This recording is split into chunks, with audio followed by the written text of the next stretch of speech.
तो फ्रेंड्स, आप सबका स्वागत है आपके अपने यूट्यूब चैनल फार्मा एमसीक्यू में। देखिए, आज की इस वीडियो में जो हमने वन लाइनर एमसीक्यूज़ की सीरीज़ स्टार्ट करी हुई है उसी को कंटिन्यू करते हैं।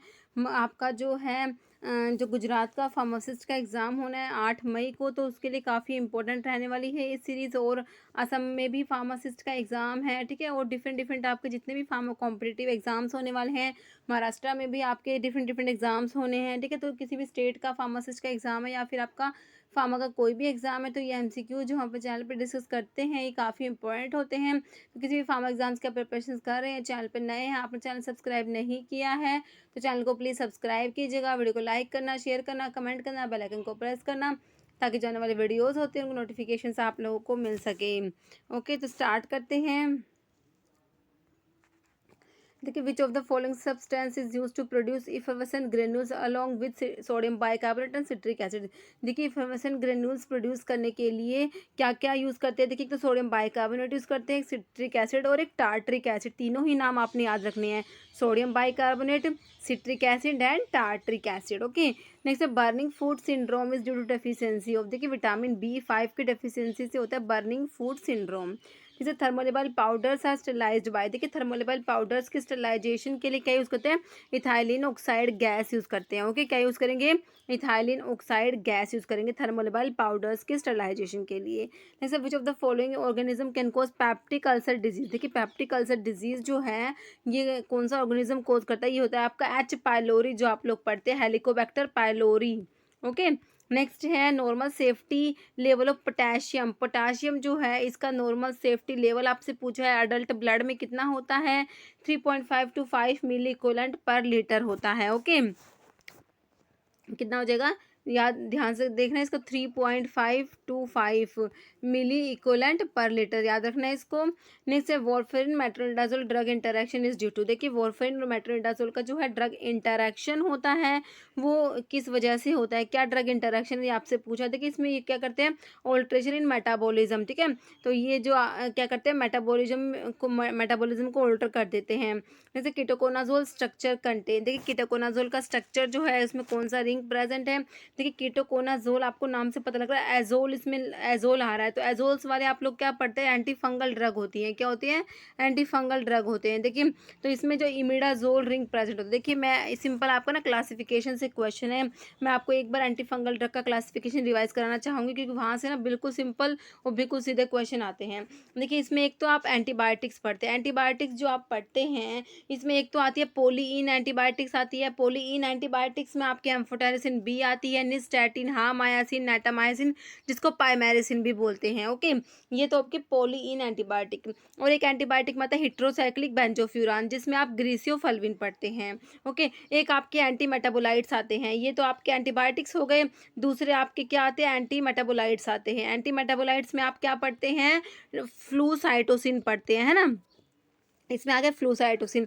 फिर थर्ड नंबर पे आपके एजोल्स आते हैं, क्या आते हैं थर्ड नंबर पे, एजोल्स आते हैं। एजोल्स में जो है आपके इसमें एक तो इमिडाजोल्स आते हैं, एक ट्रायाजोल्स आते हैं। इमिडाजोल्स में आपका आता है क्लोट्रीमाजोल, इकोनाजोल, मीकोनाजोल, ऑक्सीकोनाजोल और कीटोकोनाजोल आता है। जो हमारा क्वेश्चन था कीटोकोनाजोल स्ट्रक्चर कंटेन, तो ये इमिडाजोल में सिंपल आपको क्लासिफिकेशन से ही पता लग रहा है कि इमिडाजोल रिंग प्रेजेंट है इसमें।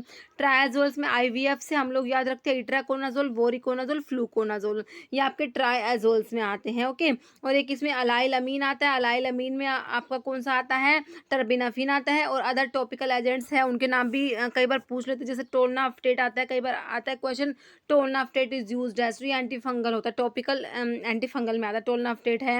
अनडिसाइलिनिक एसिड होता है, बेंजोइक एसिड होता है, सोडियम थायोसल्फेट होता है, ठीक है, ये सब साइक्लोपिरोक्सोलामिन भी होता है। ओके, तो ये सब आपके एंटी फंगल है। तो कीटोकोनाजोल स्ट्रक्चर आपको समझ आ गया, इमिडाजोल रिंग प्रेजेंट होता है। Next vitamin contain steroidal moiety. देखिए, कौन सा विटामिन जो स्टीरोइडल होता है, ये क्वेश्चन भी कई बार आता है। स्टीरोइडल विटामिन जो होता है आपका विटामिन डी होता है, इसके अंदर स्टीरोइडल रिंग प्रेजेंट है। साइक्लोपेंटेनो पर हाइड्रोफिनेंथ्रीन, साइक्लोपेंटेनो पर हाइड्रोफिनेंथ्रीन न्यूक्लियस जो होता है वो आपका प्रेजेंट होता है किसके अंदर, जो विटामिन डी होता है, तो इसको स्टीरोइडल हार्मोन भी बोलते हैं। ओके, नेक्स्ट है drag and drop reagent is employed for the identification of, देखिए ड्रैग एंड ड्रॉप ये जो आपके अल्कलॉइड्स के जो डिफरेंट डिफरेंट रिएजेंट्स होते हैं, जनरल टेस्ट जब आप अल्कलॉइड्स के पढ़ते हैं उसमें ड्रैग एंड ड्रॉप टेस्ट होता है, मेयर्स टेस्ट होता है, वैगनार टेस्ट होता है हैगर्स टेस्ट। इन सब की कंपोजिशन आपको पता होनी चाहिए क्योंकि मैं हर वीडियो में आपको बताती ही रहती हूँ उनकी composition. Drag and drop reagent जो होता है किसके लिए, सिंपल आपसे सिंपल पूछा अल्कलॉइड्स के लिए होता है ये। ओके, नेक्स्ट है टेरिडीन रिंग सिस्टम। देखिए टेरिडीन रिंग होती है किसके अंदर प्रेजेंट होती है, ये फोलिक एसिड के अंदर प्रेजेंट होती है। ठीक है, और भी कई हैं जैसे मिथोट्रिक्सेट है उसके अंदर भी टेरिडीन रिंग प्रेजेंट होता है। नेक्स्ट है फ्यूरोसिमाइड कंटेन द हेटेरोसाइक्लिक। देखिए फ्यूरोसिमाइड के अंदर फ्यूरान रिंग, नाम से पता लग रहा है फ्यूरोसिमाइड के अंदर क्या है, फ्यूरान रिंग, 5 मेंबर रिंग जिसमें ऑक्सीजन प्रेजेंट होता है वो होती है फ्यूरान रिंग, और ये फ्यूरोसिमाइड में प्रेजेंट है। वैसे purine ring system is a fusion of, देखिए प्यूरिन रिंग होता है ये 2 रिंग से मिलके बना होता है, कौन सी, पिरिमिडिन एंड इमिडाजोल। तो purine ring system is a fusion of pyrimidine and imidazole ring. Next एमिनोफाइलिन is the combination of, देखिए एमिनोफाइलिन जो होता है इसमें क्या होता है, थियोफाइलिन एंड इथिलीन डाई अमीन होता है। क्या याद रखेंगे आप, एमिनोफाइलिन जो है इसके अंदर क्या क्या है, थियोफाइलिन है और एक इथाइलिन डाई अमीन। नेक्स्ट है एंटेरिक पॉलीमर, ये क्वेश्चन तो एंटेरिक कोटिंग के लिए जो ड्रग कहाँ रिलीज होगी, कौन सा पॉलीमर यूज होता है, ये क्वेश्चन तो बहुत ज़्यादा रिपीट होता है, बहुत ज़्यादा बार आता ही आता है एग्जाम में। तो एंटेरिक पॉलीमर में मैंने आपको थैलेट याद करा रखा है, जिस भी पॉलीमर के पीछे थैलेट होगा वो आपके एंटेरिक पॉलीमर होते हैं। तो हाइड्रोक्सी प्रोपाइल सेलुलोज थैलेट है, एंटेरिक पॉलीमर हो जाएगा। और एंटेरिक कोटिंग जो ये मेडिकामेंट्स होते हैं, ये अपना जो इसमें जो मेडिकामेंट्स होते हैं ये इंटेस्टाइन में, स्मॉल इंटेस्टाइन में रिलीज होते हैं। ओके, नेक्स्ट है creatinine clearance is used as a measurement of glomerular filtration rate, GFR। Next है एल्डोस्टेरोन इज सिक्रेटेड, देखिए एल्डोस्टेरोन जो होता है कहाँ से सिक्रेट होता है, ये आपका मिनरलोकोर्टिकोइड में आता है एल्डोस्टेरोन। ओके, तो ये आपका एड्रिनल कोर्टेक्स, देखिए एड्रिनल ग्लैंड जो होती है किडनी के ऊपर प्रेजेंट होती है एड्रिनल ग्लैंड। ठीक है, तो उसका एक तो कोर्टेक्स पार्ट होता है, एक मेडुला होता है, मेडुला से तो एड्रिनलिन और नोर एड्रिनलिन सिक्रेट होता है। कौन कौन से है मेडुला से, देखिए कंफ्यूज नहीं होना, बहुत अच्छे से इसको याद रखना है। मेडुला जो एड्रिनल ग्लैंड का जो मेडुला वाला पार्ट है उसे एड्रिनलिन और नोर एड्रिनलिन, जिनको एपिनेफ्रिन और नोर एपिनेफ्रिन भी बोलते हैं, ये सीक्रेट होते हैं। और कोर्टेक्स से आपके हैं मिनरलोकोर्टिकोइड, ग्लूकोकोर्टिकोइड, सेक्सकोर्टिकोइड, ये सब सीक्रेट होते हैं। ओके, तो आपका जो ये एल्डोस्टेरोन है जो मिनरलोकोर्टिकोइड में आता है, ये आपका zona glomerulosa of adrenal cortex से सीक्रेट होता है। कौन सा, एल्डोस्टेरोन, किस में आता है, मिनरलोकोर्टिकोइड में आता है। नेक्स्ट है लॉन्ग एक्टिंग इंसुलिन, आपसे पूछा था कि इंसुलिन की प्रिपरेशंस के ऊपर क्वेश्चन भी बहुत बार रिपीट होते हैं। देखिए जो आपकी शॉर्ट एक्टिंग, जो rapid acting preparations, ultra short acting जो आप लोग पढ़ते हैं उसमें आपका लिस्प्रो, एस्पार्ट और ग्लूलिसाइन पढ़ते हैं, है ना। अभी आपका लॉन्ग एक्टिंग आपसे पूछा है, इसमें ग्लार्गिन आता है, डाटिमर आता है, डी ग्लूटैक आता है। ओके, तो आपको इसमें ग्लार्गिन मिला है, लॉन्ग एक्टिंग में आता है। नेक्स्ट, और एक प्रोटामिन जिंक इंसुलिन जो होता है वो भी लॉन्ग एक्टिंग में आता है। नेक्स्ट थायरोक्सिन सिंथेसाइज्ड फ्रॉम, देखिए थायरोक्सिन जो होता है टायरोसिन अमीनो एसिड सिंथेसाइज्ड होता है, कि ठीक है, ध्यान रखना, thyroxine synthesized from tyrosine. Next है मिसोप्रोस्टोल इज, मिसोप्रोस्टोल जो होता है प्रोस्टाग्लैंडिन E1 एनालॉग होता है misoprostol. Next drug of choice for filariasis, देखिए फिलेरियासिस का कॉजेटिव ऑर्गेनिज्म जो होता है वो बैंक्रोफ्टी होता है। ओके, और इसमें drug of choice diethylcarbamazine जो होती है, इसकी ड्रग ऑफ चॉइस होते हैं फिलेरियासिस के लिए। इसको एंटी फिलेरियल ड्रग भी बोलते हैं, डाई इथाइल कार्बामाजीन को क्या बोलते हैं, एंटी फिलेरियल ड्रग। नेक्स्ट है सल्फासालाजिन इज ए प्रोड्रग, ठीक है, सल्फासालाजिन क्या है, प्रोड्रग है। That is activated in the intestine bye bacterial enzyme, the enzyme responsible is, ठीक है, तो इंटेस्टाइन में जाके एक्टिवेट होती है, वहाँ पर एक बैक्टीरियल एंजाइम होता है जो इसके एक्टिवेशन के लिए रिक्वायर्ड होता है। तो आपको बताना कौन सा एंजाइम है, वो एजो रिडक्टेज एंजाइम प्रेजेंट होता है। ओके, नेक्स्ट है process of sterilization is, sterilization की प्रोसेस की सिंपल डेफिनेशन आपसे पूछी है, टोटल डिस्ट्रक्शन और elimination of all living micro organism, ठीक है। नेक्स्ट है mechanism of killing micro organism by gases sterilization, देखिए जो गैसेस स्टरलाइजेशन पढ़ते हैं जिसमें इथाइलिन ऑक्साइड यूज़ करते हैं, ठीक है, तो उसमें जो माइक्रो ऑर्गेनिज्म किल्ड होते हैं, तो मैकेनिज्म पूछा है किस मैकेनिज्म से किल्ड होते हैं, तो इसमें अल्काइलेशन आपने याद रखना है, ठीक है, अल्काइलेशन होता है प्रोटीन्स का। ओके, अल्काइलेशन आपने याद रखना है। नेक्स्ट है रोल ऑफ ग्लिसरीन और sorbitol in the manufacturing of capsule shell, देखिए कैप्सूल जो होते हैं, कैप्सूल की जो मैन्युफैक्चरिंग पढ़ते हैं उसमें इनके जो शेल होते हैं कैप्सूल सेल, वो बनी होती है, उसमें ग्लिसरीन और सोर्बिटोल जो ऐड करते हैं, तो ये किस काम, मतलब क्या फंक्शन है इनका, ये एज अ प्लास्टिसाइजर काम करते हैं, ठीक है। तो ये क्या होते हैं, ग्लिसरीन, सोर्बिटोल, प्रोपाइलिन ग्लाइकोल, ये सब प्लास्टिसाइजर्स होते हैं। नेक्स्ट है a cofactor that is firmly bound to an apoenzyme. तो इस ऐसे कोफैक्टर को जो फर्मली बाउंड होता है एपो एंजाइम से, इसको को एंजाइम बोलेंगे। ऐसे होलो एंजाइम क्या होते हैं, apo enzyme plus co enzyme is equal to holo enzyme. Okay, next है एरगट पाउडर जो होता है ब्लू कलर देता है with alkali to presence of, ठीक है। तो इसमें लिसर्जिक एसिड होता है, उसकी प्रेजेंस की वजह से जो एरगट जो होते हैं ब्लू कलर देता है अल्कली के साथ। नेक्स्ट है इनैंशियोमर्स की डेफिनेशन आपसे पूछे थे कि इनैंशियोमर्स और डायस्टीरोमर्स की डेफिनेशन पता होनी चाहिए हमें। इनैंशियोमर्स क्या होते हैं, non superimposable mirror image of each other. Enantiomers क्या होते हैं, stereoisomers of compounds which are non superimposable mirror image of each other are called enantiomers. और जो डायस्टीरियोमर्स क्या होते हैं, ये these are not mirror image of each other. Stereoisomers of compound which are not mirror image of each other are called diastereomers. Okay, next है ABC analysis, जो inventory control के different different techniques पढ़ते हो आप, ABC analysis पढ़ते हैं, उसमें items को ए आइटम, बी आइटम, सी आइटम के अकॉर्डिंग उसमें डिवाइड किया हुआ है। तो एबीसी का मतलब होता है ऑलवेज बेटर कंट्रोल होता है। नेक्स्ट है कीटोन बॉडीज कौन कौन सी होती है, देखिए एसीटोन होता है, एसिटो बीटा हाइड्रोक्सी बुटायरिक एसिड, ये तीनों आपकी कीटोन बॉडीज होती है। कौन कौन सी है, acetone, एसिटो acetate, beta hydroxy बुटायरेट। Okay, ये कीटोन बॉडीज होती है। इनके लिए रोथीरा टेस्ट आप लोग जब आप यूरिन के एब्नॉर्मल कॉन्स्टिट्यूएंट्स के टेस्ट पढ़ते हैं तो उसमें आपके कीटोन बॉडीज के रोथीरा टेस्ट आता है, ब्लड के लिए बेंजोडिन टेस्ट आता है। नेक्स्ट है competitive antagonist of benzodiazepine. Benzodiazepine receptor antagonist आपसे पूछा है, ये होता है फ्लूमाजिनिल होता है। क्या होता है, फ्लूमाजिनिल। नेक्स्ट है enzyme inhibited by allopurinol. Allopurinol जो होता है, जिसको किसमें, गाउट में यूज़ करते हैं, क्रोनिक गाउट में यूज़ करते हैं, ठीक है।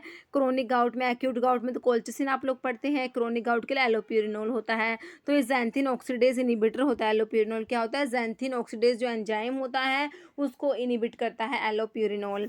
Next pink colour of calamine is due to presence of the calamine जो होता है, इसके अंदर जिंक ऑक्साइड होता है plus traces of ferric oxide होता है। ओके, और इसका जो पिंक कलर होता है कैलामाइन का, ये जो पिंक कलर होता है ये होता है due to the presence of ferric oxide. Ferric oxide की प्रेजेंस की वजह से ही कैलामाइन का पिंक कलर होता है। नेक्स्ट देखिए वान अर्क टेस्ट इज फॉर, देखिए वान अर्क टेस्ट जो होता है किसके लिए होता है, देखिए वान अर्क टेस्ट के लिए वान अर्क रिएजेंट यूज होता है, para di methyl amino benzaldehyde. ये क्या होता है, वान अर्क रिएजेंट होता है जो वान अर्क टेस्ट में यूज़ करते हैं। तो ये किसके लिए होता है, ये होता है एरगट के लिए होता है। और जो एरगट पाउडर्स होते हैं वान अर्क रिएजेंट के साथ ब्लू कलर देते हैं, ये भी हमें याद रखना है। नेक्स्ट है during the formulation of tablet the purpose of adding magnesium stearate, ठीक है। टेबलेट्स की फॉर्मुलेशंस में जो मैग्नीशियम स्टीरेट जो ऐड करते हैं, तो ये आपसे पूछा है इसका क्या रोल है, तो ये lubricant as a lubricant add करते हैं। ओके, नेक्स्ट है लुगोल सोल्यूशन इज, देखिए aqueous iodine solution is known as Lugol solution. Lugol solution क्या होता है, एक्वस आयोडीन सोल्यूशन को लुगोल सोल्यूशन बोलते हैं। नेक्स्ट है penicillamine is an antidote used in poisoning of. Penicillamine जो होता है चिलेटिंग एजेंट होता है, तो ये किसकी मतलब कि पॉइजनिंग में देते हैं, कॉपर की एंड लेड की पॉइजनिंग में देते हैं इसको। नेक्स्ट है which one of the following is used for treatment of schistosomiasis. Schistosomiasis जो काला आजार है, इसके लिए यूज़ करते हैं एडमिनिस्टर इंट्रावीनसली, और इसको आईवी देते हैं। कौन सा ऐसा कंपाउंड है, ये आपका एंटीमनी पोटाशियम टार्टरेट होता है, इसको टार्टर एमिटिक भी बोलते हैं, ठीक है। तो इसको किसके लिए यूज़ करते हैं, सिस्टोसोमियासिस की ट्रीटमेंट में यूज़ करते हैं एंटीमनी पोटाशियम टार्टरेट को। नेक्स्ट है हिपेटाइटिस इज करेक्टराइज बाय, देखिए हिपेटाइटिस जो होता है इसमें क्या होता है, इन्फ्लामेशन ऑफ लीवर का इन्फ्लामेशन होता है हिपेटाइटिस में। Next sweetening agent commonly use in chewable tablets, देखिए च्यूएबल टेबलेट्स में मैनिटोल हमने याद रखना होता है, च्यूएबल टेबलेट्स में स्वीटनिंग एजेंट क्या होता है, mannitol. Next lactose is made up of, देखिए जो डाइसैकेराइड है आपके, जैसे आपका सुक्रोज होता है, माल्टोज होता है, लैक्टोज, आपको पता होना चाहिए इन तीनों में कौन कौन से मोनोसैकेराइड है।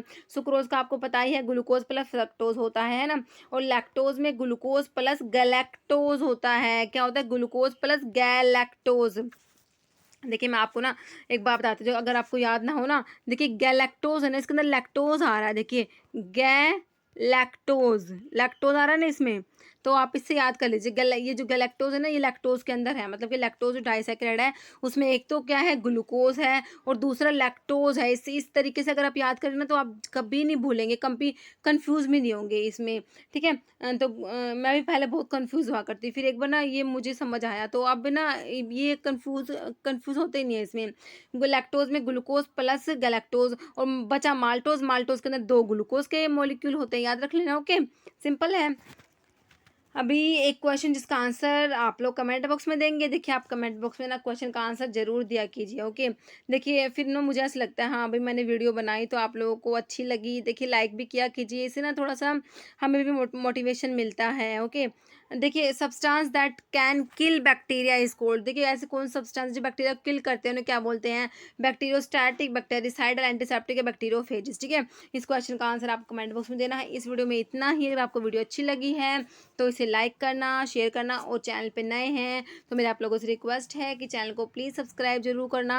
और आपका देखिए गुजरात का फार्मासिस्ट का एग्ज़ाम ऑलमोस्ट मतलब बहुत कम टाइम रह गया है, तो आप जितना हो सके अपना रिवीजन पे फोकस कीजिए, जितना हो सके उतना रिवाइज कीजिए, क्योंकि रिवीजन जो है उससे हमारे अंदर अलग ही कॉन्फिडेंस आता है।